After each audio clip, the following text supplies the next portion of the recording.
En prélude à la saison des pluies, les populations vivant dans les zones à risque sont invitées à quitter ces lieux. Nos reporters ont visité ces sites. Nous ferons le point de cette visite dans cette édition. Dès lundi matin, plus de 6 000 migrants sont entrés à la nage ou à pied dans l'enclave espagnole de Ceuta. Le Premier ministre espagnol Pedro Sánchez promet le rétablissement de l'ordre. Bonsoir, merci de suivre le 19h sur RTI 2. Nous entrons progressivement dans la saison des pluies, une occasion d'appeler les populations résidant dans les zones à risque à les libérer afin d'éviter les pertes en vie humaine et dégâts matériels constatés l'an dernier. En effet, de fortes pluies sont annoncées par la Société d'exploitation de développement aéroportuaire et aéronautique Sodexam. La commune d'Abobo compte à elle seule 21 zones à risque. Notre reporter Georgette Ido s'y est rendue. Elle a visité ces sites qui abritent encore des personnes. Suivez son point commenté par Alassane Drabou. Derrière Rail, Bokabo, commune d'Abobo, ce mardi 18 mai 2021, de fines pluies. Les populations de ce quartier, identifiées comme zones à risque pendant la saison des pluies, vaquent paisiblement à leurs occupations. Malgré les messages de sensibilisation de la Sodexam, Société d'exploitation, de développement aéroportuaire, aéronautique, météo, qui invite ces populations à quitter ces zones à risque, le constat est clair. On note une forte présence des habitants sur ce site. En bas là, souvent qu'il pleut là, ça rentre dans la maison des gens. L'année passée même là, ça fait des dégâts, les gens sont morts en bas là. En tout cas, ça me dérange. Avec la pluie qui arrive, vraiment, c'est pas très prudent. Pour ceux qui sont en bas, vraiment, je crains pour eux. Dans cette cour, 2 personnes ont trouvé la mort suite à un éboulement de terre l'année dernière. Karija dit s'en souvenir encore. Veuve et mère de 6 enfants, elle s'inquiète des pluies de cette année. Quand il pleut là, vraiment, on souffre. On ne dort pas ici. Cette année-là, à faire des pluies, on dit que ça va faire des dégâts. Mais nous, on est auprès des trous. Mais s'il pleut vraiment là, on ne sait pas où on va partir. Le vieux est décédé, ça vaut des années maintenant. Maintenant, c'est moi qui prends charge de la famille. À Kekwabafon, autre quartier, toujours dans la commune d'Abobo. Ici, les populations s'inquiètent de leur sort en ce début de saison des pluies. À chaque fois pluie, personne ne peut sortir. Le quartier est envahi par la pluie. On a peur. Pas la nuit, souvent il y a des dégâts matériels qui se passent. Vraiment, ça fait peur. On souffre ici. S'il pleut ici, là, on ne peut pas passer. Souvent, tu es dedans là-bas. Un jour, on est couché dedans, la clôture est tombée sur les gens. Ça fait 10 ans que je suis dans le quartier. Au départ, ce n'était pas comme ça. Mais au fur et à mesure, quand il pleut, le sable vient. Et les maisons sont en train de s'inonder. Voici une clôture de 18 mètres. Aujourd'hui, la clôture là ne vaut même plus 2 mètres. On est fatigué. La peur, l'angoisse, l'inquiétude de ces riverains est grande. Ils appellent à l'aide. Aujourd'hui, maison, 40 000, 50 000. Mais si toi, ton salaire n'arrive pas à ça, tu fais comment? Pas fini, les gens vont dormir au dehors. Donc on prie Dieu, ce que nous on veut. Ils n'ont qu'à faire caniveau pour que l'eau peut partir. C'est ce que nous on souhaite. Ils n'ont qu'à nous aider pour ça. Il a accouché, on a fait un coucher là, mais on voit l'état, on ne sait pas comment on va faire. Donc, quand le temps change, on a déjà peur. À cause de l'eau, là, on a monté, mais quand même, l'eau la dépasse. Quand ça dépasse là même, ça peut arriver ici. L'appel de ces riverains, bien entendu, à la mairie. Un comité de veille et de prévention a déjà été mis en place. Des actions de sensibilisation ont été menées pour éviter le pire, nous explique l'honorable Brahima Ouattara, responsable du dit comité. Ce comité a pour mission d'aller vers ces populations pour les informer et les sensibiliser sur les risques que courent en restant dans ces zones à risque. Nous avons mené des actions de sensibilisation dans toutes ces zones, les populations impactées par ces zones à risque. Nous avons dit qu'il est important que ces populations puissent quitter ces zones-là pour éviter des pertes en vie humaine. Selon Brahima Ouattara, 21 zones à risque ont été identifiées dans la commune, une occasion pour lui d'exhorter ses populations à plus de vigilance. Cette année, le gouvernement a pris toutes les dispositions afin qu'on ait 0 victime en vie humaine. Pour cela, nous leur ordonnons, nous les exhortons à quitter ces zones à risque parce que nous savons que ce sont des bassins d'orage.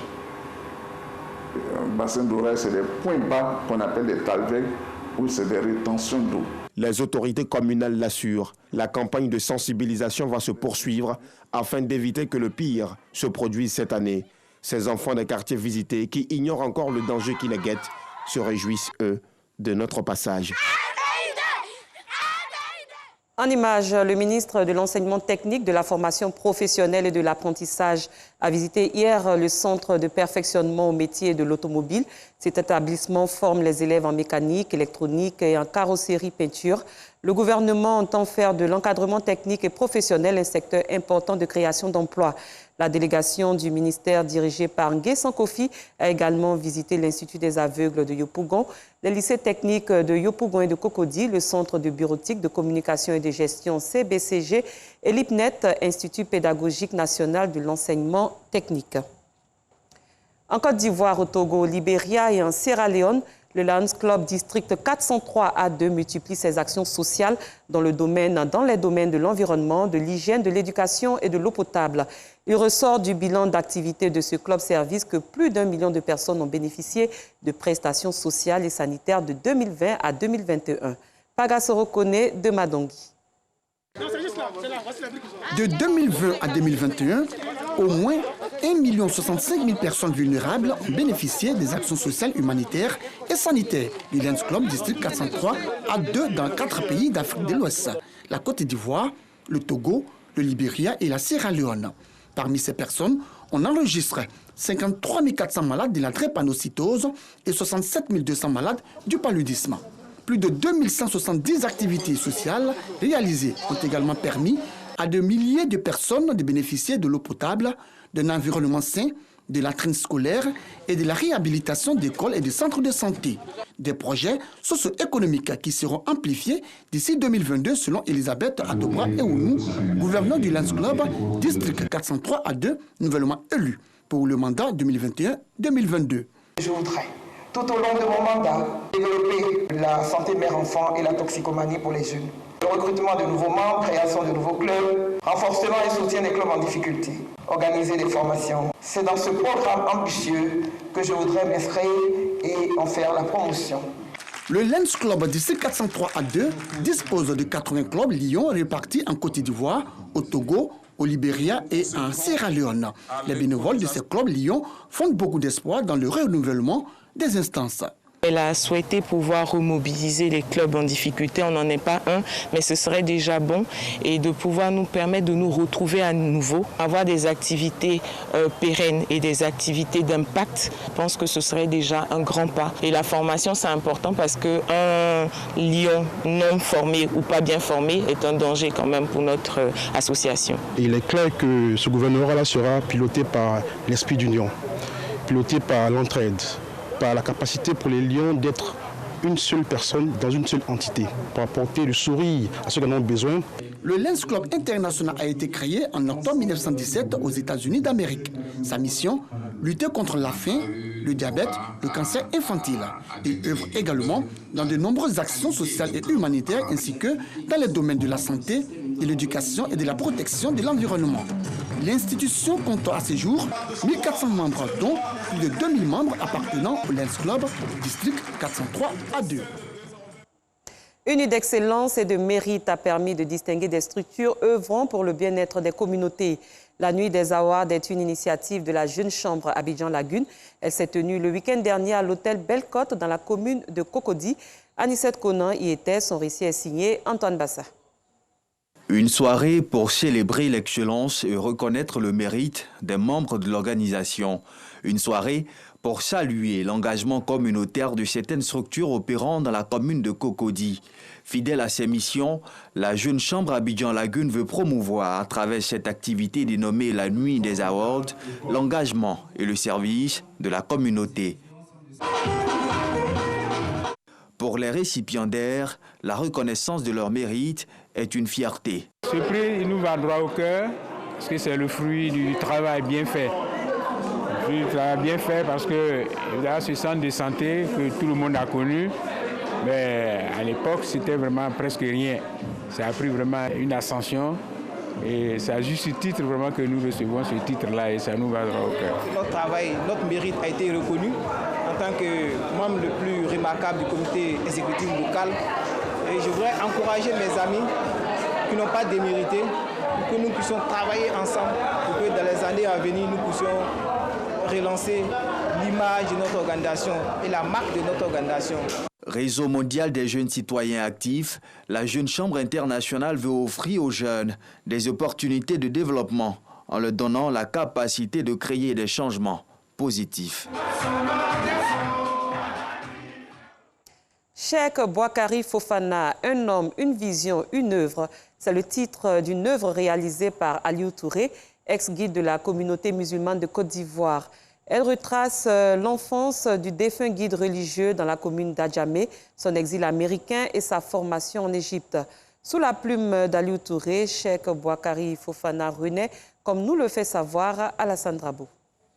La mosquée Salam du Plateau a abrité samedi la cérémonie de dédicace de l'œuvre Cheikh Boakari Fofana, un homme, une vision, une œuvre. Une cérémonie de dédicace chargée d'émotions, tant le souvenir du Cheikh Aïma Boakari Fofana est encore vivace dans les esprits et dans les cœurs.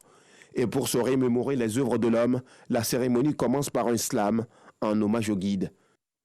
Cheikhoul Aïma, le pas posé en 2006 sur l'esplanade de l'aéroport d'Abidjan était une bouffée d'oxygène et un chapelet d'espoir pour la communauté musulmane en Côte d'Ivoire. Cheikh Boakari Fofana, un homme, une vision, une œuvre. Le livre écrit par Aliou Touré et paru aux éditions Al-Hikma revient sur l'enfance de l'imam Fofana, son combat pour le réformisme de l'islam en Côte d'Ivoire et son apport dans le renforcement du dialogue interreligieux. C'est une œuvre biographique qui retrace la vie, les combats, les actions et la lutte de Cheikh Boakari Fofana pour la promotion de l'islam en Côte d'Ivoire, en Afrique de l'Ouest et dans le monde entier. En dépit des difficultés qui ont été dressées sur son chemin, le Cheikh Boakari Fofana va finir par imposer respect à ses détracteurs, tout en confortant l'estime de ses soutiens en raison des résultats probants qu'il engrangera dans sa lutte pour l'avancée de l'islam. La cérémonie de dédicace de l'œuvre a été aussi l'occasion pour les fidèles compagnons du défunt guide de lui rendre hommage à travers des témoignages. Les nombreux défis auxquels Oustaz s'est trouvé confronté ont installé en lui une attitude de courage moral, psychologique et physique qui suscite la confiance et l'admiration. Une fois de plus, je ne vous apprendrai rien en affirmant que son influence et sa notoriété débordent les frontières de notre pays. Le livre de 185 pages a été dédicacé en présence de plusieurs guides religieux et cadres de la communauté musulmane. Notre maison d'édition a accepté de produire ce livre parce que tout d'abord, je connais un peu l'homme parce qu'il était comme mon père. Et je croyais en lui. Et je le respectais.